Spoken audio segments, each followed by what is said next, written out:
Hey everyone, so just as a thumbnail suggests, have you ever thought what is the best time to get a new credit card? Well, in this video we're going to discuss 3 best times you should get a credit card. This may be information you may or may not know already, but definitely stick around and see and check it out. Anyway, let's talk about this right now. So one of the best times to get a new credit card is when you have upcoming spend coming, and also it means that you've saved up for that money as well. So situations or examples could include such as a tax bill coming up for your house, or a medical procedure, or even some type of renewal of insurance. And to give some example what I'm talking about, so this year, as I've talked about in many of my videos, we got the new CSP here, that City Premier card or Sapphire or whatever Strata Premier thing going. We got that. We had upcoming homeowners insurance to spend on, and that made more sense as well. And of course, we use it on our upcoming trip to Japan and Europe. So made a lot of sense as we had that spend already coming up and we saved up for that money.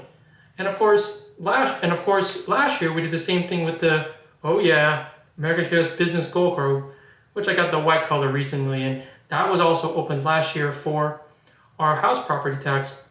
And of course, we used it in our trip to Italy as well last year. So something to consider and a very good calculated move in getting a new credit card. So that's situation number 1. So the second best time to get a credit card, and this is kind of a little bit duplication, but still a little bit separate, and that's when you have upcoming spend on a vacation. I know a lot of people can take once or twice, but if you do and you save the money, which you usually do it on a vacation you already plan on doing. And for our example, as I've mentioned kind of the prior segment, that business gold card was used for the tax, but also for vacation in Europe, and it was a great play there because that $10,000 welcome offer was pretty hard to really put on spend, but knowing we had vacation and a tax bill, it made it easy to make that and get that over 100,000 American Express MR points.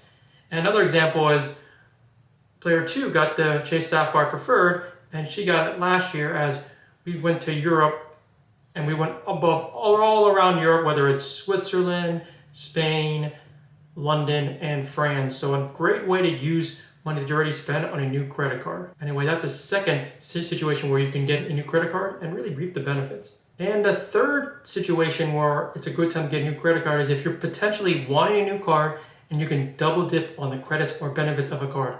And for example, we got the IG Premier card, and while that double dip benefit doesn't really work in our favor with that United Travel Bank credit of, I believe, $25 per annually, that's one example of you can actually use it, and I'll give you another example after this. And so if you have the American Express Platinum card, which I don't, but I want to make a note that if you use that Saks credit, for example, if you want to get the card, the Saks credit comes every biannually, and you make sure you get it either by the end of the first half or the end of the year, you can double dip on those Saks credits as well. And staying with the American Express Platinum card, as you know, if you have it, that FAR credit that you get, you can double dip as well with a $200 annual credit. And if you get it at the end of the year, you can use it in December when you get it, and then it'll come back again in January for another annual perk for that card.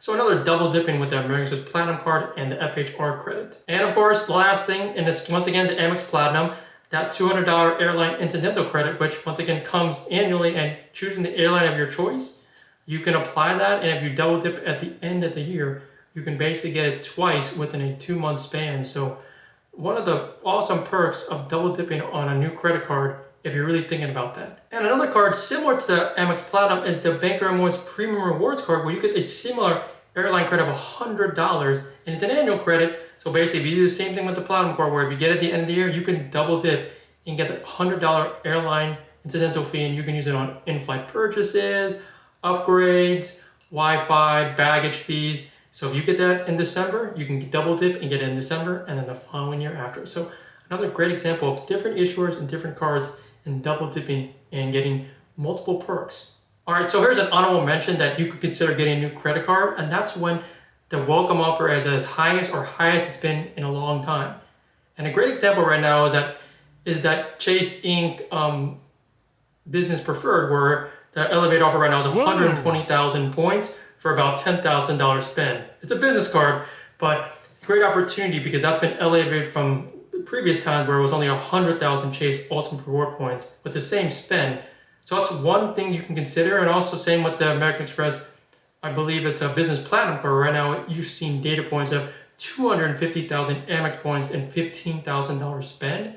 So it's nice to jump on those, but just remember, you need to make sure you have the spend to make that welcome offer. So that's why I didn't put it as mandatory, but definitely something to consider in the credit card game, and one of the best times to get a new credit card as well. And one last honorable mention to consider, while it's not 100% accurate, but people still use it, but if you get some type of approval from a pre-approval tool such as Discover or Chase, that's a good way of considering getting a new credit card, knowing that you won't get hit with a hard inquiry and you'll get a soft pull to see if you're pre-approved, and that could work in your favor.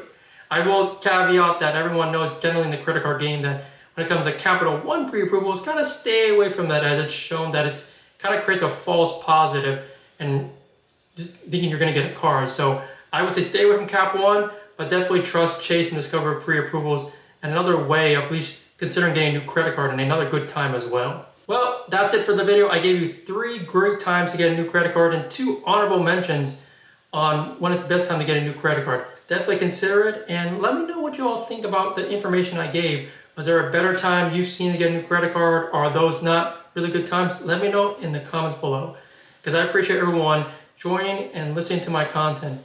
And like I said, make sure to hit that like button, share, subscribe going forward, as I'm trying to reach my goal of 2,000 subscribers for the end of the year. Anyway, as I say in all my videos, life is short. Travel more, everyone.